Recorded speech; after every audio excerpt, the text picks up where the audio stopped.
Boa noite para você. Vamos começar o JG? Então vem ver o que é destaque hoje. Decreto municipal determina fechamento de serviços essenciais aqui na capital até o dia 20. Mas uma operação hoje da Polícia Militar e Vigilância Sanitária constatou diversos estabelecimentos abertos na região da Coama e Vinhais. Na rodoviária de São Luís, a queda da movimentação de passageiros e a queda das vendas. Nós não podemos vender o prato de comer para levar o comer para os nossos filhos em casa e nem pagar nossas contas. O Tribunal Superior Eleitoral mantém o dia 4 de outubro para as eleições municipais. No Maranhão, o Ministério Público vai fiscalizar pré-candidatos que podem utilizar o momento de pandemia para autopromoção. Em tempos de pandemia, as chuvas continuam deixando estragos no interior do estado. Em 22 cidades foi decretada a situação de emergência.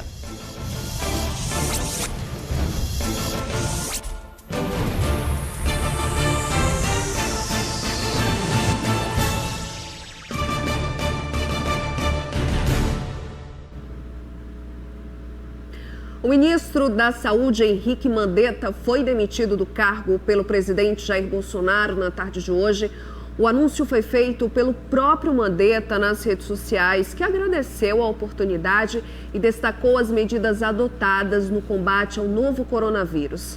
Ex-deputado federal pelo Democratas, Mandetta estava à frente da pasta desde o início do governo, em janeiro de 2019. Mas ele e o presidente tiveram divergências aí sobre as estratégias para combater o avanço do coronavírus. Mandetta era a favor do isolamento social, já o presidente defendia o que chamava de isolamento vertical, que é quando são afastados do convívio apenas pessoas que são consideradas do grupo de risco. Para o lugar dele, quem assume é o médico oncologista Nelson Teich. Em nota, a Associação Médica Brasileira disse que apoia a escolha do oncologista pelo perfil dele, que é altamente técnico, que é importante para o momento atual aqui no país. E mesmo após anunciar a demissão, o ministro, mesmo após esse anúncio aí da demissão, o ministro cumpriu com a coletiva diária para divulgar o balanço dos casos de coronavírus no país. O Brasil se aproxima das 2.000 mortes. São exatamente 1.924 óbitos, 30.425 casos confirmados. Bom, aqui no estado, segundo a Secretaria Estadual de Saúde, divulgou agora há pouco, são 79 profissionais de saúde infectados com exames positivos aí entre médicos, enfermeiros, técnicos de enfermagem, fisioterapeutas, farmacêuticos. Trazendo aqui para você a última informação, o último boletim da Secretaria Estadual de Saúde, onde tem aí 695 casos confirmados. Lembrando que após as 20 horas é feita uma atualização que deve ultrapassar aí os 700 casos confirmados aqui no estado. Suspeitos, 3.202, 37 mortes e descartados, 2.426. E ainda de acordo com esse último relatório da Secretaria Estadual de Saúde, são 98 bairros aqui da capital com registro do novo coronavírus. A gente trouxe aí os 8 primeiros, são quase 100 bairros. O Renascença aí com 30 casos, o Calhau com 29, o Turu com 23, o bairro de Fátima com 16, Ponta da Areia com 15 casos, lá na Cidade Operária já tem 14, Araçagi 12 casos, Quatraque 1, 2, 3 e 4 e Primavera Quatraque com 12 casos. E agora há pouco, o governador Flávio Dino, no Twitter, fez um anúncio extremamente preocupante. Acompanhe aqui comigo, foi um Twitter feito agora quase às 18 horas. O governador disse que importantes hospitais privados do Maranhão informaram que não tem mais capacidade de atender pacientes de coronavírus. Isso vai sobrecarregar ainda mais a rede pública. No que depende do governo do estado, completou o governador, seguirei a política de ampliação ao máximo que puder. Lembrando aí que, segundo a Secretaria Estadual de Saúde, mais de 50% dos leitos da rede estadual já estão ocupados e a gente está vendo aí que no setor particular já entrou em colapso. Bom, lembra o decreto do governo do estado que suspendia as viagens intermunicipais? Pois é, valeu para a Semana Santa. Mesmo assim, a rotina na rodoviária de São Luís permanece bem diferente dos dias normais, quando não estávamos aí enfrentando uma pandemia. As viagens ainda bem reduzidas para evitar a propagação do vírus. O ônibus que chegou do município de Balsas parou na plataforma da rodoviária São Luís para que os passageiros desembarcassem. Foi um dos poucos veículos do tipo que chegaram ali na manhã desta quinta-feira. Isso porque o movimento foi baixo, mesmo as empresas tomando as medidas necessárias. O fluxo até o presente momento ainda não melhorou praticamente nada. O pessoal continua receoso em casa, né? Em virtude do Covid-19 que vem afetando mundialmente. Venda de passagens em baixa, consumo de produtos também. Esta senhora trabalha com venda de alimentos e lamenta não ter como funcionar o negócio. Chega a apelar ao governo do estado. Tudo fechado, viu? Nós não podemos vender o prato de comer para levar o comer para os nossos filhos em casa e nem pagar nossas contas tudo atrasadas. Quem também tem acumulado prejuízos são os trabalhadores de carga e bagagens. Eles esperam que o decreto possa liberar o funcionamento normal dos setores. Estamos na luta, nós somos 34, nós reduzimos o quadro de carregadores para somente 5, para poder pelo menos fazer um movimento aqui das pessoas que chegam aqui do interior, aqui de perto, esse pessoal que mora aqui perto, de Timon, Balsas, aqui da região do Munim. E é isso aí, estamos na luta e na expectativa de melhoras, se Deus quiser. Estabelecimentos não essenciais que estavam abertos nas regiões do Vinhais e da Coama, em São Luís, foram notificados hoje em uma operação da Polícia Militar e da Vigilância Sanitária para verificar o cumprimento do decreto municipal que determina o fechamento até o dia 20. A oficina estava em pleno atendimento, mesmo não sendo uma atividade essencial. Foi alvo da fiscalização da Vigilância Sanitária e Polícia Militar na região do Vinhais e Coama nesta manhã. Quem estava aberto sem autorização foi notificado. Nesta papelaria, funcionamento irregular também. De acordo com o decreto do governo do estado, do dia 11 de abril, o fechamento do comércio não essencial está mantido até o dia 20 deste mês em São Luís. A lista do que não pode funcionar é extensa. Passa por academias, lanchonetes, restaurantes, lojas, salão de beleza. Outro alvo da fiscalização são as filas que se formam dentro e fora das lotéricas. As pessoas têm que obedecer o distanciamento entre elas, de 2 metros pelo menos. Na falta da consciência e responsabilidade consigo e com o outro, a força policial dá uma mãozinha para se fazer entender a importância da prevenção. E logo mais tem novidades sobre o navio Stellar Banner. Foi iniciada a operação de retirada da carga de minério. Tem também as análises de Marcos Saldanha. Eu volto já já.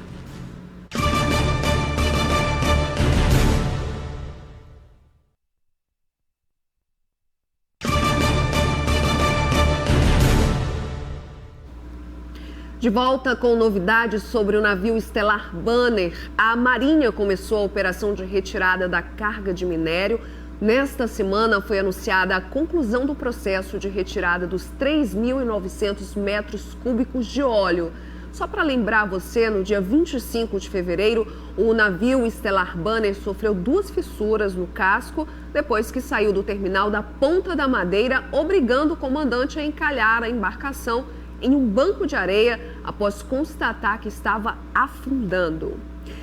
E o assunto ultimamente é só coronavírus, não é verdade? Mas a chuva está prejudicando os municípios do interior do estado. Em 22 cidades foi decretada situação de emergência. Quem traz mais detalhes para a gente é o repórter Jairo Martins. São 18 cidades a mais que decretaram situação de emergência em comparação ao início do mês de abril, quando o Corpo de Bombeiros contabilizou 789 famílias desabrigadas e 1.801 desalojadas em pelo menos 32 municípios maranhenses. Por conta de toda essa situação caótica, a Cruz Vermelha está arrecadando doações. As pessoas podem doar água potável, alimentos não perecíveis, roupas e itens de higiene. Aqui em São Luís, quem quiser doar pode entrar em contato por meio desses telefones que estão aqui em cima ou mesmo entregar a doação diretamente na Avenida Getúlio Vargas, que fica no bairro Monte Castelo. Jairo Martins, para o Jornal da Guará. Falar agora em eleição, a Federação dos Municípios do Estado do Maranhão, a FAMEM, está preocupada com a inadimplência da prestação de contas da Prefeitura do Interior. É assunto para o nosso comentarista Marcos Saldanha. Muito boa noite a você que está assistindo o Jornal da Guará. Olha, hoje o que a gente destaca é justamente a inadimplência, vamos dizer assim, das prestações de contas do exercício municipal de 2019. O prazo seria até o dia 19 de março, mas claro, por conta da pandemia e com vamos dizer assim, com a ajuda da FAMEM, esse prazo foi prorrogado até o próximo dia 4 de maio. O problema é que até agora somente 76 prefeituras honraram com a prestação de contas, são 217, apenas 76, um número muito baixo. E os presidentes de câmaras, apenas 106 enviaram a prestação de câmara do 217, quer dizer, é um número muito grande, uma vez que o prazo já foi prorrogado, né, em relação ao exercício 2019. No ano passado, a prestação de contas teve um número muito bom, né? A inadimplência foi quase zero, quase nula. E a expectativa esse ano é que seria melhor ainda, mas em função, me parece, que da pandemia de coronavírus, o que a gente está vendo aí é ainda muitas prefeituras e muitas câmaras sem cumprir o prazo. O que preocupa também é que justamente a prestação de contas ela se faz já há algum tempo pelo meio eletrônico, então não é uma novidade, né? Por meio eletrônico já era feito e agora, mesmo tendo essa mesma forma, as prefeituras não estão cumprindo o prazo. Então, esse é um dado que preocupa a gente, tá? Bom, sobre a questão do adiamento das eleições, esse é um debate que deve ganhar força a partir de junho, em candidatos, como se diz nesse período, já se pronunciando. Agora foi a vez do deputado federal licenciado Rubens Pereira Júnior dizer que não faz sentido, não tem como, não há necessidade não há porquê se estender o mandato dos atuais prefeitos e vereadores, portanto, defendendo as eleições. A gente destaca também o papel da bancada maranhense federal em Brasília, que votou em unanimidade em favor do projeto de apoio ao plano de socorro aos estados e municípios, né? A gente tem ações importantes, o doutor Iglesio aí cobrando do supermercado Mateus medidas de segurança, parcelamento nas compras, não num determinado período, mas durante o mês todinho, e não só usando o cartão da empresa, né? Uma cobrança que vale a pena, visa, sem dúvida nenhuma, o bem-estar da população, já que muitas empresas estão fechadas e muitas pessoas perderam o emprego, e o supermercado Mateus, ele continua vendendo e vendendo bem, né? E o outro projeto que a gente destaca na Assembleia também é do Adriano Sarney, deputado Adriano Sarney, pediu aí a suspensão das parcelas de empréstimos consignados, né, dos servidores públicos estaduais. Agora, quem deixa a desejar, e a gente lamenta muito o projeto, é a deputada Mical Damasceno, que pediu para incluir as igrejas como serviços essenciais. Aqui não está se discutindo fé, mas nesse momento colocar os fiéis para se aglomerarem nas igrejas é condenar os fiéis à própria morte, é um pecado, além de ser um crime. Então é um projeto inconcebível, né? Mas nesse momento colocar os fiéis para se aglomerarem nas igrejas é condenar os fiéis à própria morte, é um pecado, além de ser um crime. Então é um projeto inconcebível, né? Bom, a gente continua daqui acompanhando aí os capítulos da política no Brasil e também aqui no Maranhão. A política continua por aqui. 2020 é ano eleitoral e mesmo em meio a uma pandemia do novo coronavírus, o Tribunal Superior Eleitoral confirmou que as eleições estão mantidas para o dia 4 de outubro. Hoje, o TSE negou um pedido de adiamento feito pelo senador de São Paulo, Major Olímpio, e manteve o atual calendário eleitoral. Segundo a ministra Rosa Weber, todos os prazos do período eleitoral foram cumpridos, portanto, não teria razão para adiamento.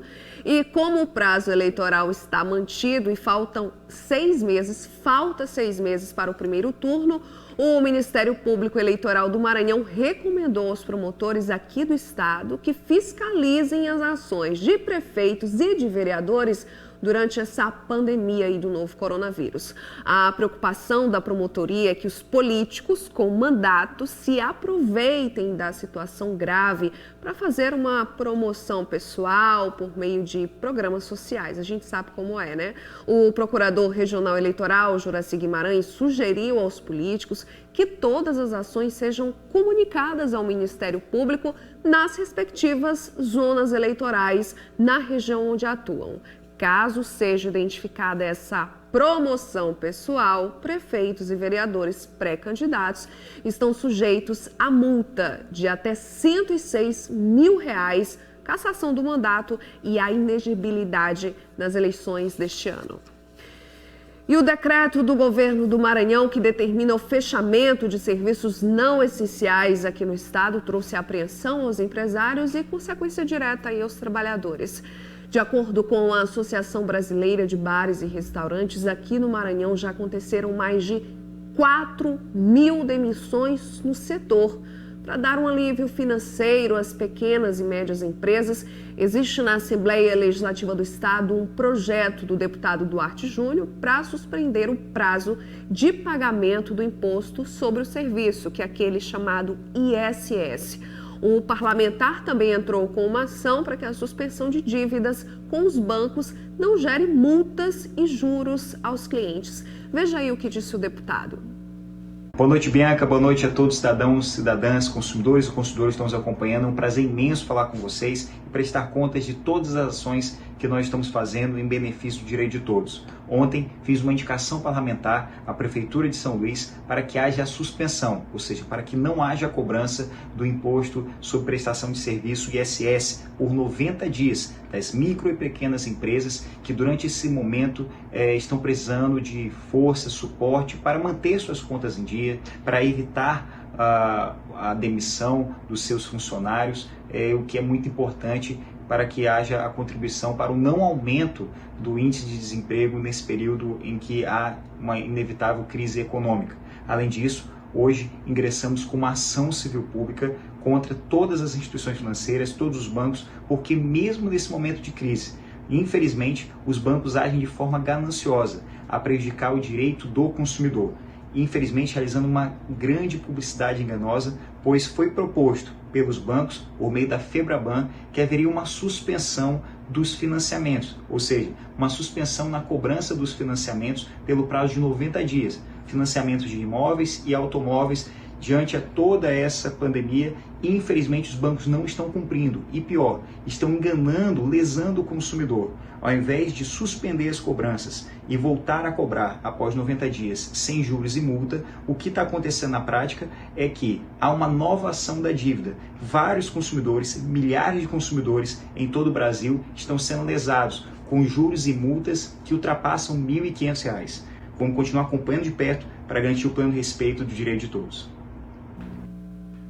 Agora o intervalo, mas eu volto já com a vacinação contra o vírus H1N1, mesmo influenza para os advogados. Tem outras notícias também.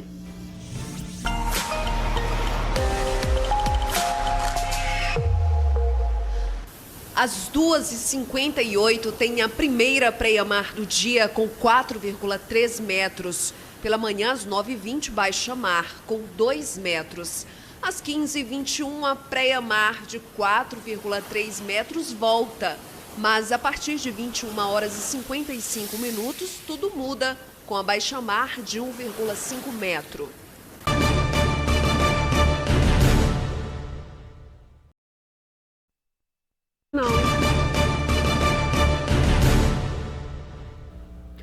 Começou hoje a vacinação contra o vírus H1N1, mesmo influenza, para os advogados e no mesmo sistema para os idosos que foi elaborado pela Prefeitura de São Luís, do tipo drive-thru. A intenção é evitar aglomeração, que inclusive para garantir essa imunização, os advogados tiveram que fazer antes um agendamento.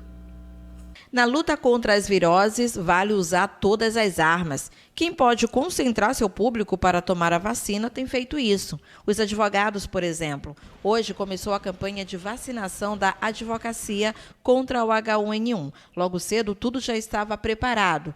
A vacinação foi em sistema já adotado aqui em São Luís, o drive-thru, para evitar aglomeração. Hoje foi priorizado o grupo de risco na ação que vai acontecer em todo o estado.